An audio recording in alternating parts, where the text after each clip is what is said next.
예레미야 14장 1절. 1절 제가 1절 읽고 여러분 8절 자막을 참조하셔서 저와 여러분이 한 절씩 교독하겠습니다. 예레미야 14장 1절 제가 먼저 읽겠습니다. 가뭄에 대하여 예레미야에게 임한 여호와의 말씀이라 8절입니다. 이스라엘의 소망이시오 고난당한 때에 구원자이시 어찌하여 이 땅에 거류하는 자같이 하룻밤을 유숙하는 나그네 같이 하시나이까. 11절 여호와께서 또 내게 이르시되 너는 이 백성을 위하여 복을 구하지 말라. 13절입니다. 이에 내가 말하되 슬프도소이다. 주 여호와여 보시옵소서. 선지자들이 그들에게 이르기를 너희가 칼을 보지 아니하겠고 기근은 너희에게 이르지 아니할 것이라. 내가 이곳에서 너희에게 확실한 평강을 주리라 하나이다. 아멘. 오늘은 가뭄과 선지자의 기도라는 제목으로 말씀 함께 나누기 원합니다. 오늘 본문에 보면 하나님의 심판 가운데 바벨론의 침공을 통해서 사람이 죽고 칼에 배임을 당할 뿐 아니라 오늘 본문에 보니까 하나님의 그 심판 가운데 가뭄이 임했다는 거예요. 이 예루살렘 성에 엄청난 가뭄이 그들의 죄악으로 인해서 임했죠. 그 가뭄으로 인해서 애처로운 유다 백성들의 상황을 설명한 뒤에 예레미야 선지자가 민족과 자신을 동일시하면서 무엇을 구하고 있습니까? 하나님 그래도 심판 가운데서도 긍휼을 잊지 말라고 하나님의 구원을 호소하고 있는 장면이 바로 오늘 장면입니다. 또한 거짓 선지자들의 거짓 평화와 평안을 하나님 앞에 호소하고 있습니다. 거짓 선지자들은 하나님 앞에 무조건 복이다, 무조건 복이다. 그렇게 범죄해도 복이고 다 복이다. 이렇게 하다가 결국 이 지경까지 온 것이죠. 그래서 여러분 성경 말씀을 들을 때 무조건 복 한다. 그거 좋은 거 아니에요. 복 받을 상황일 때는 복을 선포하죠. 그러나 여러분 진짜 복은 무엇이냐면 하나님과의 관계가 회복되는 게 복이고 그것 때문에 예수님이 오신 거고 하나님과 관계가 멀어져 있으면 책망하고 권면해서 주님과의 관계를 회복시키는 것이 복이에요. 산상팔복에 여러분 세상적인 복이 어디 있습니까? 심령이 가난한 게 복이고 죄로 인해서 애통하고 회개하는 게 복이고 복 차원이 다른 거예요. 그래서 하나님 나라 복을 사모하시기 바랍니다. 그게 진짜 복입니다. 할렐루야. 그러면 오늘 본문을 통해서 우리가 믿고 의지하는 하나님은 어떤 분이십니까? 1절 말씀에 가뭄에 대하여 예레미야에게 임한 여호와의 말씀이다 있습니다. 하나님은 극심한 가뭄을 보내어서 유다 백성들을 징벌하시는 분입니다. 가뭄은 하나님의 심판의 수단 중 하나라는 것이죠. 전쟁도 하나님의 심판의 수단이고 구약에 여러 가지가 나오는데 하나님이 심판할 때 특별히 가뭄이 임하는 것이죠. 하나님이 보호하지 않으니까 그 땅에 가뭄이 임하는 거예요. 뉴스를 보니까 어저께 뉴스를 보니까 유튜브 뉴스를 보니까 중국에 엄청난 태풍이 원래 우리 한반도 땅으로 올라오다가 다시 중국 땅으로 틀어가지고 얼마나 많은 이재민이라고 수재민이라고 얼마나 많은 사람들이 죽고 엄청난 막 태풍이 내리니까 막 차가 떠내려가더라고요. 그와 마찬가지로 여러분 가뭄도 하나님의 심판의 수단인 것이죠. 당시 유다 땅에 임한 가뭄은 3절 말씀에 우리가 읽지 않았지만 식수는 물론이고 4절에 농업용수 물론이고 덤짐승에게 먹일 물까지 6절에 보니까 없었다는 거예요. 심각하게 영향을 미쳤다는 거예요. 마치 북이스라엘이 멸망하기 전에 엘리야 시대 때 가뭄이 예민해가지고 3년 6개월 하나님의 엘리야를 통해서 가뭄이 있으리라 그래가지고 3년 6개월 비가 안 와가지고 난리가 났잖아요. 그래서 850대 1로 우상 숭배하는 바알 아세라 선지자를 다 쓸어버리고 하나님이 하늘에서 큰 비를 내리고 내가 하나님이다. 바알이 비를 주는 게 아니고 내가 비를 주고 내가 축복한다. 그것을 보여주신 것과 비슷한 것이죠. 이처럼 어쨌든 중요한 것은 우리의 죄악은 내적으로 하나님과의 관계가 깨어짐으로 우리의 마음에 불안과 두려움을 줄 뿐 아니라 죄는 외적으로도 우리의 비전 환경에 쓰라린 결과를 초래한다는 거예요. 가뭄과 같은 우리 삶이 파괴된다는 거예요. 우리 죄 때문에. 그러게 여러분 우리 자신을 잘 돌아보시기 바랍니다.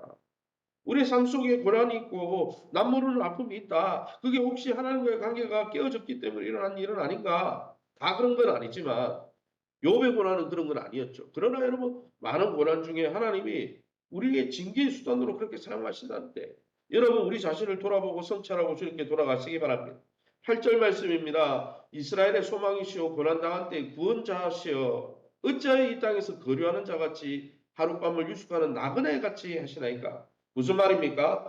우리의 소망과 구원자인 하나님이시지만 때로는 우리가 죄를 범하고 하나님 앞에 돌이키지 않을 때는 아무 상관없는 지나가는 나그네처럼 혹 무능력해서 무능력한 분처럼 자기 백성을 고통 중에 그냥 내버려 둔다. 나그네는 그냥 지나가니까 거기에 유숙하는 사람들하고 별로 관계가 없죠. 뭐 그 사람들이 뭐 해를 당하든지 집주인이면은 그 뭡니까 무너지는 거기에 대해서 애착을 가지지만은 하나님이 범죄한 이스라엘 백성에 대해서 나그네 같이 지금 행동하고 계시다는 거예요. 그냥 뭐 고통을 당해도 당하는데 뭐 내버려 두신다는 거예요. 왜요? 하나님의 백성이나 이스라엘이 하나님의 음성에 귀를 기울이지 않고 사랑하지도 않고 하나님 말씀 안 들으니까 나도 너희 버려둘게. 그럼 너네 마음대로 살아. 이처럼 하나님은 여러분 나그네처럼 자기 백성을 고통 중에 내버려 두시기도 하신다는 거예요. 이것이 하나님의 뜻은 아닙니다. 예레미야 13장 11절에 하나님이 우리를 고통을 주고 고난을 주는 게 하나님 뜻은 아니에요. 왜 그렇게 됩니까? 불순종하는 우리 때문에 그 불순종하는 잘못된 자세를 바꾸게 하기 위해서 매를 드는 거예요. 여러분 우리 부모들도 매를 들잖아요. 자녀가 잘못된 길을 갈 때 매를 들어야 되는 거예요. 요즘 너무 인권 이야기 하다 보니까 오냐오냐 하다 보니까 부모도 없고 선생님도 없고 그러니까 애들이 망나니가 되는 거예요. 망나니가. 자문에도 나오잖아요. 예? 사랑하는 자를 채찍질 하는 거예요. 채찍질 하는 거예요. 히브리서에는 여러분 우리가 어긋나는데 아무 권한도 없고 하나님이 우리를 징벌하지도 않는다. 그는 사생하라 그랬어요. 하나님과 상관없는 사람은 그냥 내버려 두는 거예요. 그러다가 망하도록. 그러나 하나님의 사람들, 하나님에 속한 사람들은 하나님 징계하시는 거예요. 왜요? 사랑해서 돌이키라. 오늘도 마찬가지죠. 하나님이 버리서가 아니에요. 돌아오라는 사인이죠. 사랑하는 성도 여러분, 요즘 하나님의 모습이 낯설게 느껴집니까? 나그네처럼 나를 안 돌보시는 것 같습니까? 그러면 하나님과의 관계를 점검하시기 바랍니다. 하나님 앞에서 내가 잘못 그렇게 하는 것은 없는지 돌아보시기 바랍니다. 그리고 하나님 앞에 더 가까이 나가시기 바랍니다. 야고보서 4장 8절에 너희는 더욱 하나님 가까이 하라. 그러면 하나님도 너희를 가까이 하시라고 그랬잖아요. 더욱 하나님을 가까이 하면서 하나님과의 친밀한 복된 관계를 누리시는 저와 여러분 될 수 있기를 예수님 이름으로 축원합니다. 11절 말씀입니다. 여호와께서도 내게 이르시되 너는 이 백성을 위하여 복을 구하지 말라. 아무리 복을 구해도 응답하지 않겠다고 말씀하시는 것이죠. 금식이나 제사도 받지 않겠다고 10절, 11, 12절에 말씀하고 있습니다. 오히려 그들을 징계하시겠다고 합니다. 어그러진 길에서 드린 나의 욕망의 기도는 하나님 앞에서 소음이 될 뿐이에요. 하나님과의 관계가 바르지 못하면 복을 구할 수가 없는 거예요. 부모님과 내가 싸웠어. 아침에 부모님과 내가 싸웠는데 부모님에게 용돈 달라 말할 수 있어요? 부모님에게 잘못했다. 내가 부모님의 마음을 아프게 했다. 죄송하다. 이런 말을 한 다음에 부모님 근데 내가 오늘 용돈이 필요하다. 그러면 뭐 부모님이 보고 용돈이 아니라 용돈에 용돈을 얹어가지고 관계가 회복되면 복을 주는 거지. 거짓 선지자처럼 회복도 안 됐는데 하나님과 어그러진 길을 가는데 복이다 복이다 복이다 무조건 복이다. 그러면 망한다고요. 그러면 망한다. 복이 아니죠. 그거는. 복을 구하면 안 되죠. 진짜 선지자면은 잘못됐다. 하나님의 징계가 임박했다. 돌아서라 이렇게 말해야 되죠. 그래서 여러분 설교할 때 너무 좋은 축복의 메시지만 해달라. 물론 축복받을 메시지가 있어요. 또 축복받을 분들이 있어요. 그러나 여러분 일관되게 무조건 축복만 전하는 그게 좋은 게 아니라니까요.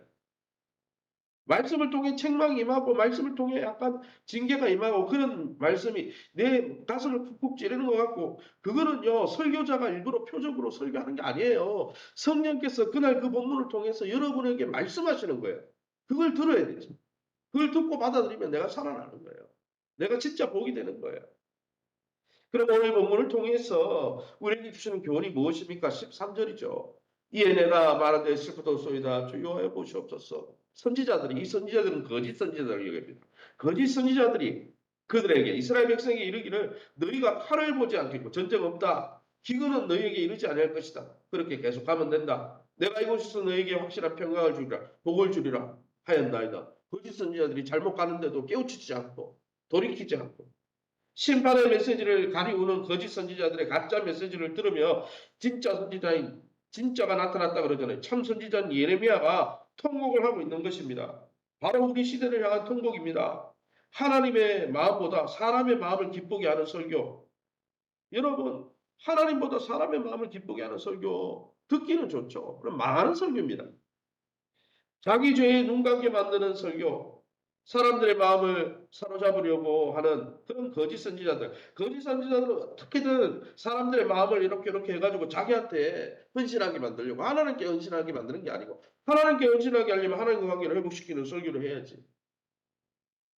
성도들로 하여금 죄로 인해서 애통하게 해야지. 그게 진짜 설교지. 여러분, 어미하신 하나님을 대면하도록 하지 않고 오히려 자기에게만 헌신하게 만드는 거짓 지도자들. 그래서 다 복이다, 다 복이다. 재앙은 전혀 없다. 이렇게 말하는 지도자들이 있다면 조심하시기 바랍니다. 거짓 선지자입니다. 거짓 선지자들만이 아니라 여러분 그들의 말을 듣는 자들도 결코 책임을 피할 수 없을 것이다 라고 말씀하는 것입니다. 그러기에 날마다 자기 중심성에서 벗어나 내 중심적으로 신앙생활하고 내 중심적으로 모든 것을 행하는 것은 죄입니다. 날마다 자기 중심성에서 벗어나 우리의 주인으로 우리를 구원해 주신 하나님 앞에, 우리의 왕 앞에 날마다 귀를 기울여 청종하면서 하나님의 통치에, 하나님의 그 말씀의 권위에 날마다 순복하면서 하나님이 돌보시고 하나님이 우리를 이끌어 주시고 하나님이 우리를 인도하시는 하나님 나라의 진짜 복을 누리시는 저와 여러분 될 수 있기를 예수님의 이름으로 축원합니다. 시간에 우리 합심해서 기도합니다. 자기 중심적인 하나님과의 관계도 필요 없고 다른 사람과의 관계도 필요 없고 이런 자기 중심적인 죄악을 멀리하게 도와주시고 더욱 하나님과 가까워지며 하나님과 화목한 놀라운 평강을 누리게 도와주옵소서. 교회가 내적으로 잘 재건되게 하시되 이번 주일에 있는 영유아부 여름 두 번째 캠프를 위해서 또 이번 주 금요일에 이제 여름 캠프를 떠나는 우리 초등부 여름 캠프를 위해서 또 그것을 지도하는 우리 석준 전사님과 교사들을 위해서 기도해 주시기 바랍니다. 우리 교회가 일대일 양육과 앞으로 말씀 사역을 통해서 말씀과 기도 가운데 바른 터 위에 그리스도의 터 위에 우리의 신앙이 세워지고 하나님 나라의 복을 회복하게 도와주옵소서. 세우신 교회와 좋은 관계 맺게 도와주시고 교회 안에서 믿음과 건강과 기업과 자녀들이 회복될 수 있도록 우리 합심해서 통성으로 기도합니다. 주여 하나님 아버지 감사합니다. 하나님이 가뭄을 통해 이스라엘 백성, 유다 백성, 예루살렘 백성을 경고하시며 징계하고 계신데도 여전히 거짓 선지자들은 괜찮다, 괜찮다, 재앙은 없을 것이다, 다 잘 된다. 그런 거짓 복음을 선포하면서 자기들에게 헌신하게 만들려고 하는데 하나님 아버지 마지막 때에 하나님 바른 복음, 예수 그리스도의 피 묻은 복음을 증거하며 십자가를 증거하며 하나님과의 관계를 회복시키는 하나님 한국교회 강단이 되어 주시도록 인도하시고 또한 그런 메시지를 하나님 고깝게 여기고 거부하고 거절하는 자가 아니라 귀를 막고 듣지 않는 것이 아니라 날마다 귀를 기울여 듣고 순종하면서 하나님과의 관계를 회복함으로 하나님과 더 친밀해지고 화목제물로 오신 주님처럼 하나님과의 화평하고 하나님과의 평강을 누리는 참 하나님 나라 복을 누리면서 하나님이 우리 인생을 돌보시고 인도하시는 하나님 나라의 복을 놓치지 않는 우리 귀한 성도들 되게 도와 주시옵소서. 교회가 내적으로 잘 성장하기 원합니다. 어린이 전도 목장 회복 1대1 양육을 통해 하나님 왕성하게 일어나게 도와주시고 특별히 하나님 이번 주 금요일에 또 여름 캠프를 떠나는 우리 유초동부 석재 전사님과 모든 교사 선생님들 또 우리 학부모님들 3일체가 되고 일심동체가 되어서 하나님 아버지 다음 세대를 믿음으로 잘 훈육하게 도와주시고 좋은 일기와 환경을 주시고 아이들 아프지 않도록 건강 지켜 주옵소서.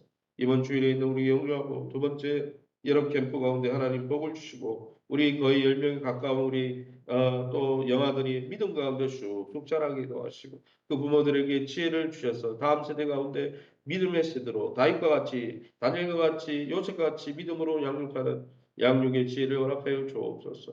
세우신 교회 하나님 주님의 몸인 줄 알고 건강한 교회관을 가지고 교회에 대해서 불평하지 않고 교회를 긍정적인 마음으로 주님의 몸으로 보고 함께 신앙생활하며 나보다 남을 낫게 여기는 자기중심적인 신앙생활에서 벗어나 이타적이고 교회 중심적인 하나님 중심적인 신앙생활을 할 수 있도록 우리의 아버지 믿음의 시야를 바꾸어 주시고 또 하나님 공동체 안에서 함께 건강을 회복하고 기업과 미래가 열려지게 도와주시고 자녀들이 회복되게 도와주옵소서. 우리 연세 많은 권사님들, 집사님들, 장로님들 이 폭염 가운데 하나님께서 우리 어린아이 한 명까지 하나님 생명을 생명사게 지켜주시고 우리 성도들이 다니는 기업을 축복해 주셔서 복의 통로가 되게 도와주시고 우리 자녀들의 아버지여 결혼의 문, 진학의 문, 진로의 문, 지혜의 문, 특별히 여호와를 경외하는 믿음의 문을 열어주셨어. 우리 다음 세대가 하나님께 영광 돌릴 수 있도록 하나님이 긍휼히 여겨 주옵소서. 이 새벽에도 주의 보좌 앞에 엎드려 기도하는 성도님들 약속의 말씀 붙들고 기도하다가 하나님의 선하심을